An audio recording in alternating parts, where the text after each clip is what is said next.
Imagine you're cruising at 35,000 feet, sealed inside a metal tube. Then, without warning, the cabin pressure fails. The air thins to the point where your brain has about 15 seconds of useful consciousness, just enough time to reach for the mask above your head. That's why those masks drop, and why you must put yours on before helping anyone else. This is Wings and Wrecks: how machines fail, and what saves the people inside them. But why 15 seconds? Because at that altitude, the air outside is too thin to sustain life. The pressure inside the cabin is what keeps you breathing normally. When that pressure vanishes, the oxygen in your blood drains away, and your brain, starved and confused, begins to shut down. 15 seconds is all you get before rational thought slips away. So the mask above you isn't a luxury, it's a lifeline. It gives you about 12 to 15 minutes of oxygen, enough time for the pilots to execute an emergency descent to breathable air. But here's the catch. If you hesitate, if you try to help a loved one first, those precious seconds evaporate. And then there's no one left to help anyone. Why must the cabin be sealed at all? Because at 35,000 feet, the air outside is so thin that a human being would lose consciousness within seconds. Yet passengers sit in shirt sleeves, reading, sleeping, sipping coffee. The reason is a miracle of engineering we rarely notice: a sealed cabin, held at a pressure that keeps blood oxygen high enough to think clearly. The problem is oxygen. At sea level, the air is thick with it, and our lungs absorb it easily. But as altitude climbs, the air thins. At 10,000 feet, the body begins to starve. At 18,000, judgment fades. At 25,000, unconsciousness comes in minutes. And at 40,000 feet, a pilot has only 15 to 20 seconds of useful consciousness, barely time to reach for a mask. So the cabin becomes a life raft of air. The pressurization system pumps conditioned air into the sealed fuselage, keeping the pressure inside equivalent to about 8,000 feet, high enough to feel normal, low enough to keep everyone awake. That is why, at 40,000 feet, you can breathe. And that is why, when the system fails, the masks drop. So how does a sealed aluminum tube keep its air breathable, 7 miles above the Earth? The answer begins deep inside the engine, where air is compressed to a fraction of its original volume and bled off like steam from a boiling kettle. That bleed air is scorching hot, far too hot to breathe. So it passes through an air cycle machine, a refrigerator the size of a suitcase, which chills it to a comfortable temperature before it flows into the cabin through ducts hidden behind the walls. Now the cooled air floods the cabin. And here's the delicate part. The cabin is not perfectly sealed. A single outflow valve, a circular door near the tail, lets a controlled stream of air escape, and its position determines the pressure inside. This is the balancing act. The outflow valve opens wider to release more air, lowering the pressure. It closes to trap more air, raising it. The result is a cabin that feels like a gentle mountain morning, even as the outside air thins to near vacuum. And that's the quiet miracle of pressurization. Passengers sip coffee and read, unaware of the machinery holding a breathable bubble around them. But the system has a failure mode, and when it fails, the bubble bursts. So what happens when that delicate balance fails? A crack, a seal failure, a sudden rupture, and the cabin pressure begins to drop. Within moments, the oxygen masks drop from the panels above, and the crew begins an emergency descent, racing against the clock. The masks are not a supply of oxygen. They are a bridge. They give passengers about 12 to 15 minutes of breathable air, just enough time for the pilot to bring the plane down to an altitude where the air itself can sustain life. But that descent must begin immediately.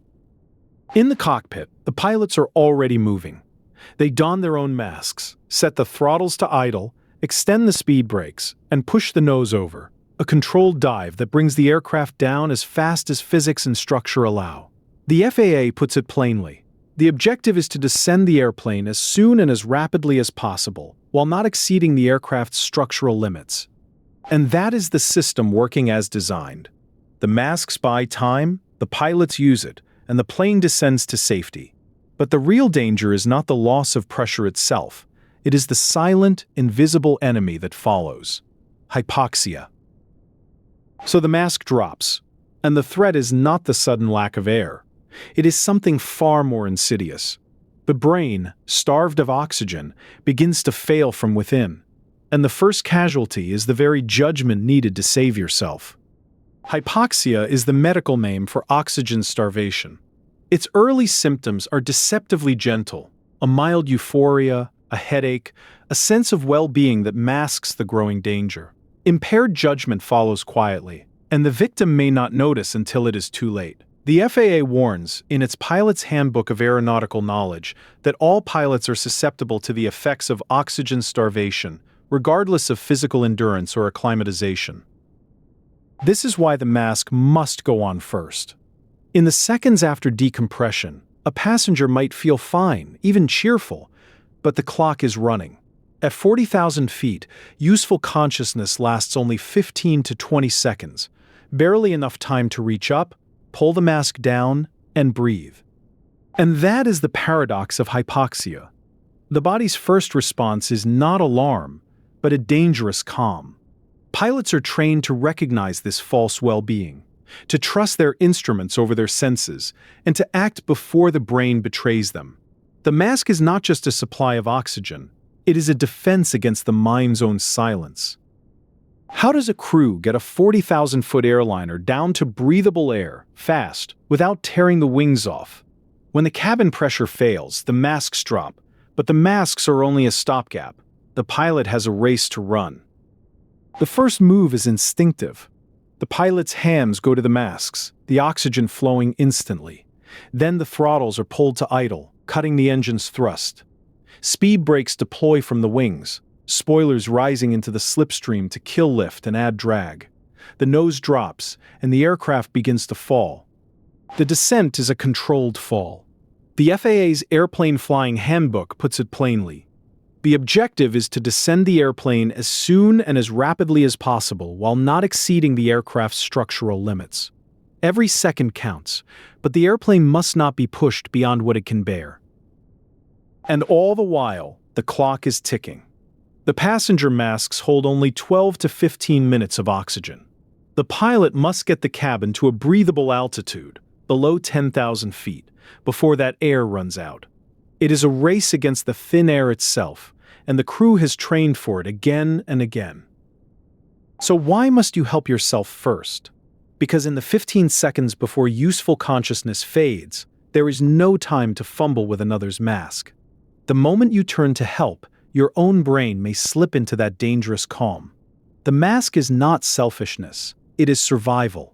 Only then can you truly aid others. And the system is built to make that possible. The masks deploy automatically when cabin pressure drops, and the chemical oxygen generators ignite at the pull of the mask. Every row is covered, every mask tested. So when the moment comes, the only thing between you and hypoxia is a simple, practiced motion. Reach, pull, breathe. But how does that sealed cabin hold its pressure? The answer lies in a simple valve. The outflow valve, positioned near the tail, acts like a pressure relief valve, opening to release excess air and closing to hold it in. This precise control keeps the cabin at a comfortable altitude of about 8,000 feet, even when flying at 40,000 feet outside. Hypoxia is the silent killer in aviation. Its symptoms, euphoria, headache, impaired judgment, can creep in unnoticed. Pilots train to recognize these signs, but even they are not immune. The FAA warns that no one is exempt from oxygen starvation, regardless of physical fitness. That's why the mask must go on before you even feel a problem. So why don't masks provide long-term oxygen? Because they're designed for a specific purpose, to bridge the gap until descent. The chemical oxygen generators in passenger masks last only 12 to 15 minutes. That's enough time for the pilot to descend to a safe altitude, but not a second more. Every minute counts. The emergency descent is a precise maneuver. Pilots don masks, reduce thrust, deploy speed brakes, and push the nose down. The goal is to reach a safe altitude as quickly as possible, but without exceeding structural limits. The FAA's handbook emphasizes this balance. and crews practice it until it's second nature. So the race is won. The descent brings the cabin back to a safe altitude, and the masks, now empty, hang as silent reminders. Each layer, pressurization, the automatic deployment, the pilot's training, worked as designed. And that is the quiet truth of flight. Beneath every emergency lies a system built to save you, and a crew trained to trust it. If you want to know why machines break, and how crews fight back, subscribe. Next up, our next video.